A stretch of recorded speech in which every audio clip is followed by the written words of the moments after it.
everybody, and welcome back to another episode of Orion Trail. Now, once again, I'm going to try to jump into the third of the levels. Now, they've unlocked all the rest of them, so I don't have to worry about, like, having to wait for each one now.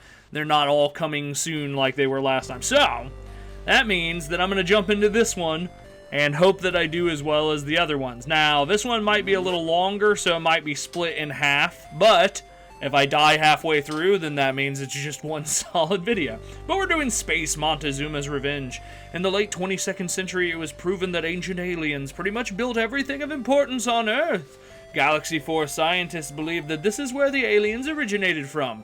So, the ancient aliens guy, the guy with the crazy hair, I mean, apparently he was right. So, we're going to go ahead and engage. Alright, so we got to pick my captain. Now, do I want to be Mermat de Lizard, who apparently is really good with communicating with others and stuff like that, and he's good at science? Or do I want her? She's good with a lot of stuff. There's even a little bit of bravado there. That is a good question. I think I'll go with Mermet de Lizard. De Lizard is a decorated Reptari captain who specializes in culinary diplomacy. His famous Flandramida flambe was served at the luncheon that ended the Gumtrex blockade. There you go. So, let's go with just Flog de Lizard. There we go. That'll work. There we go. Alright, now who's my first officer? Do I want Danalog, who gives me some more in the firing and attack? That's a little bit more than I want in that. Let's go ahead and go with Danalog, and that will be DJ. Mostly because of the fact that DJ reminds me of a robot with a hat on. Sure, that works. Alright, what we got? Kyle Glore, who is like a 1 and a bunch of stuff. Okay, then there's Gardenia Verdart, which kind of reminds me of Poison Ivy. And Brick M. Stonewood. Oh, I don't know. See, that would give me a 1 and a couple of things. So far, we're not doing very good with the whole defense thing. But maybe I should go all out, like, attack. Maybe that's what I should do. I want a little bit of bravado, too.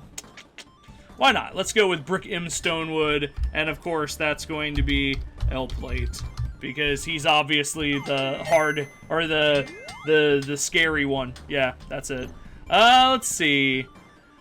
Oh, okay, well that will give me more defense, so let's go with Carmina Marin, and she will be dealing. Alright, and that will start off my crew. There's my goal.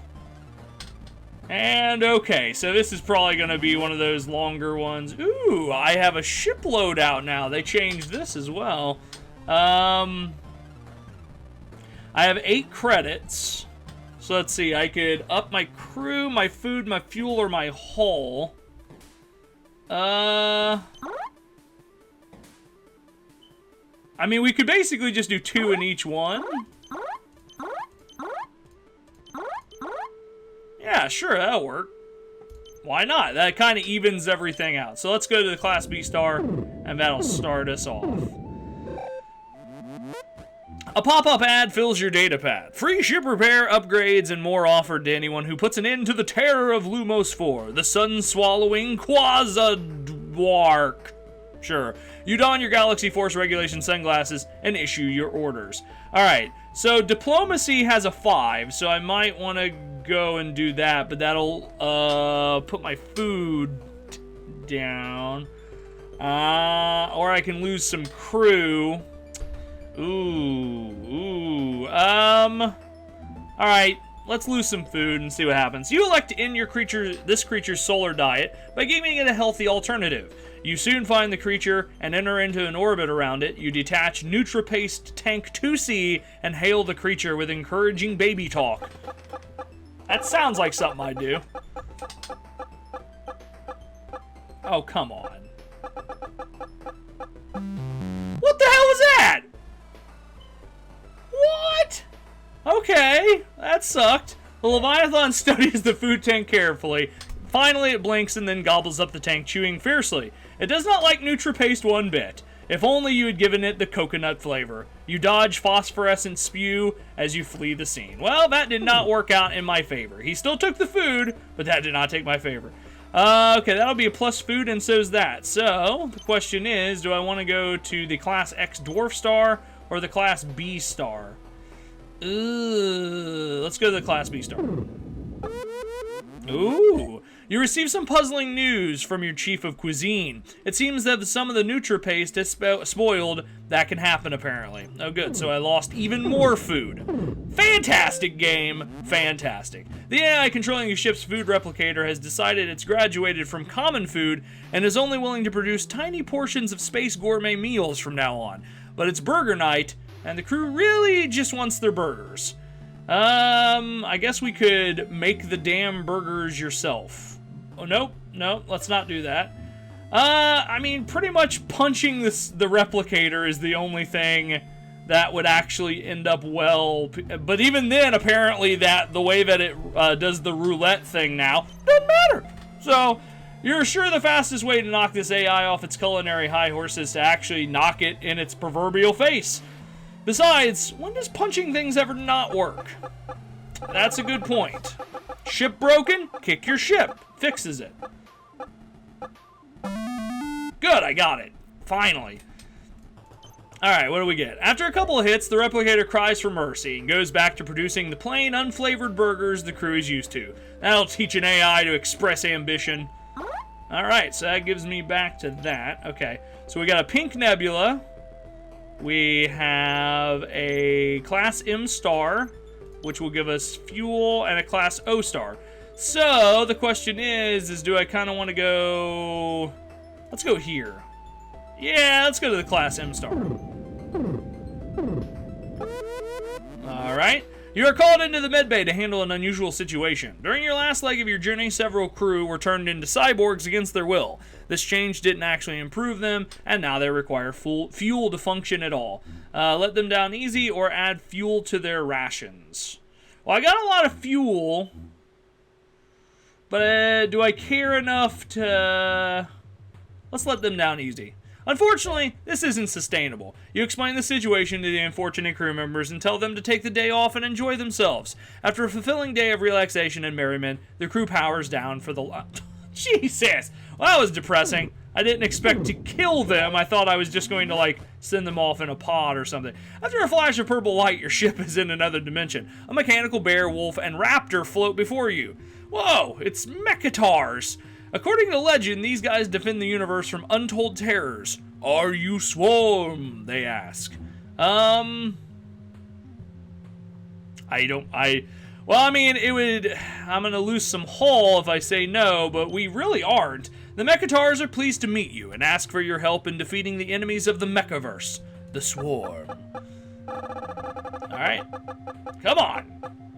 Daddy needs a new pair of shoes. Okay, apparently Daddy got some shoes. The Mechatars beam over a storm drone to help with your combined effort. It makes you feel pretty awesome, even though it takes you nearly a week to figure out how to use this advanced technology. But I did get a +1 to the attack for him, at least. So, that's good. Okay, Class K star or the asteroid belt. Do I want to go toward a planet that was detected, or do I not care? That is the question that I must ask myself. In my opinion, planets have always been more troublesome, so let's go to the asteroid belt. Right now, we're doing okay on most of the stuff. A lonely asteroid tumbles idly through space. Its barren exterior has no distinguishing marks except for a series of short, regular trenches carved across its surface. Attempt to communicate with the asteroid. Check the asteroid for hostile craft or examine... Let's attempt to communicate. Sure. You order your communications to patch into the universal translator and send out a hailing signal. Alright. Now, last time I had a 5 bonus, it just kind of sped through. Okay, there we go. That's good. The lonely asteroid. Okay, what we got? Without warning, the asteroid moves closer, and you notice that the holes in your ship are slowly filling in. Fascinating. Sadly, after you leave, you notice several crew members are now missing. You have no idea what the hell happened to them. Really? Really? Well, that gave me a huge boost to my hull, so that means that I can take all kinds of damage and not care. Alright, so maybe I can get some crew back here.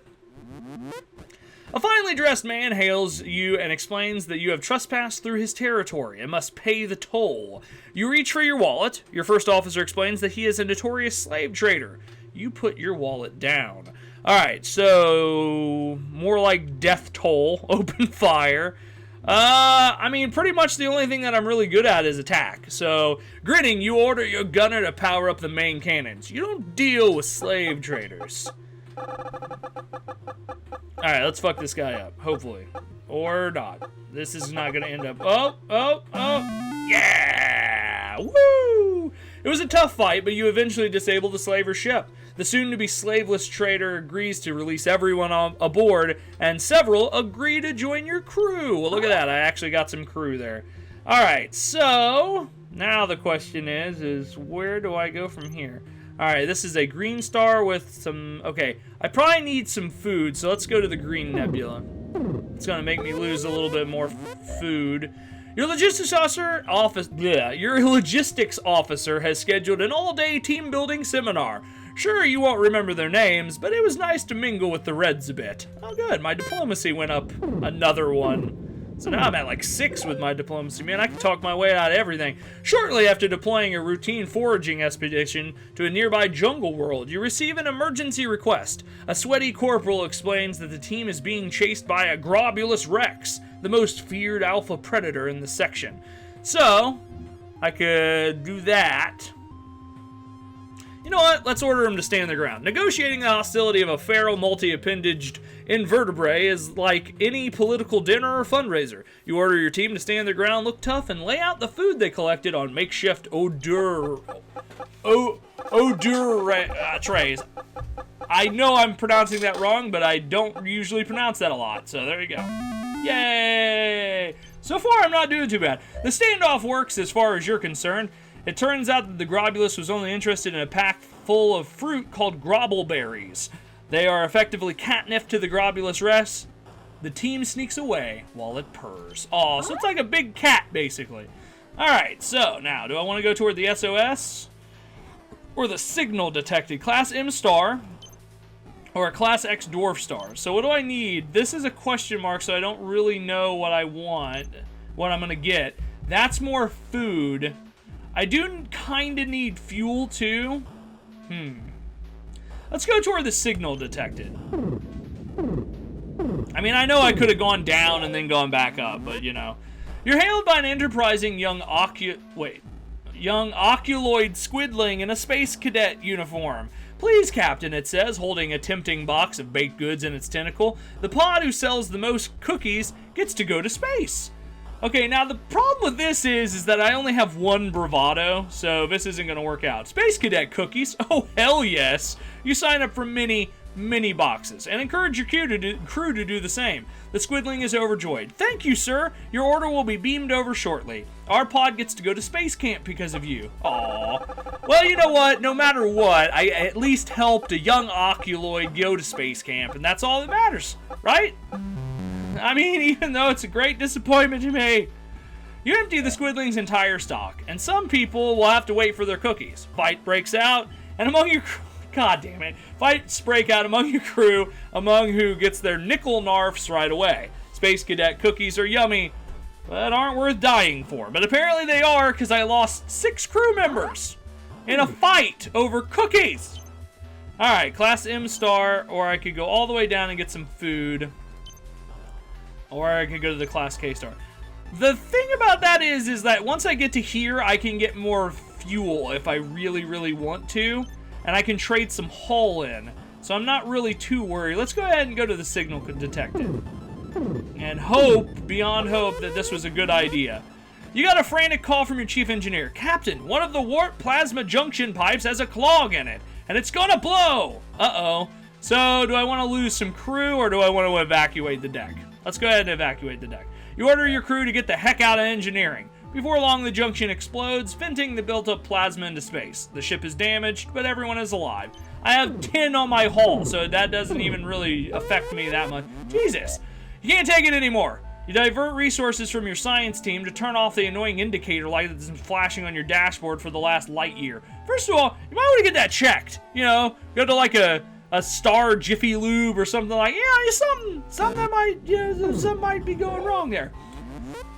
Alright, the Admiral hails you, asking you for a quick favor. Can you retrieve the Jellic Ambassador from Nurbis 4? Your ship is closest. He understands if you don't have time. Why wouldn't you have time? The planet is just right there. Alright, let's do this thing. Alright. Okay. Oh, boy. Alright, well, if I have to fight at any point in time, L-Plate will do really well. But that's literally all he's good at. Whatever. L-Plate's gonna be my Gamblin' Campbell, R3 Penis, Pines, I don't know, Erasmus Longfellow, Czar McKibben, James Olmsted, Christy Vahoney, Lander Axe, and Elmer Fudge are on my team. The team is herded into a long customs line. When your team finally reaches the booth and shows the interstellar passports, a stern, uninformed hippoclop blinks its eye at L-Plate and booms, anything to declare. Great! The only thing that I have anything on is that. L-Plate jumps up onto the counter and yells to everyone in the room, "Yeah, I got something to declare! I declare this planet to be awesome!" And then begins whooping and playing air guitar. Now see, what's going to happen is I'm going to either get an X, that skull, or I'm going to lose some crew, because that never works out in my... The hippoclop laughs good-naturedly and lets your team pass, as Lunder Axe is whisked out of sight by the Terrorism Suspicion Agency for immediate psychiatric committal. They give the team some more snacks, though. So I got some food, but I lost poor Lander Axe. He is no longer among us. After customs, the team meets the Jellic Ambassador. It's awkward. Jellics are liquid beings. The Ambassador is a jar of pink liquid with eyeballs floating in it. Creepy. Will you escort the jar to High Command, or is this just too weird? Okay, let's offer to escort. L-Plate clears his throat and greets the Jellic Ambassador, offering assistance. The Ambassador's voice echoes in the mind of the away team, thanking them and suggesting they be off together. The team and the Ambassador are ready to go. One problem: it's illegal to take more than 100 milliliters of liquid off the planet, says Nurbis 4's Terrorism Suspicion Agency. This throws a bit of a wrench into your mission. What will you do? Well, I don't have anything in any of these, so I'm screwed no matter what I pick. So, you know what? I'll claim diplomatic immunity. Why not? L-Plate argues that the Jellic Ambassador is an interstellar official, has diplomatic immunity, and therefore should be allowed to pass. It's not his fault he's a liquid life form. If I get that 1 star, I will be thankful, but look how far it has to go now. Well, at least I just got an X and not a skull. The stern hippoclop agrees. The law is the law. Erasmus Longfellow and the hippoclop argue the laws of diplomacy. Things get heated. They come to blows. In an ensuing melee, 2 of your crew and the hippoclop are arrested. At least the hippoclop also get. Really? That's it? So I lost R3P1N5 and Erasmus Longfellow. At the shuttle, the team finds an armed guard with hippoclops surrounding it. An audit of your customs paperwork finds that you have failed to visit the space notary for the proper stamp. Your leave is denied. Proceed to customs immediately. God damn it. L-Plate is quick to demand an appeal. The highest-ranking hippoclop sighs and escorts the away team to the appeals line, which is even longer than the customs line.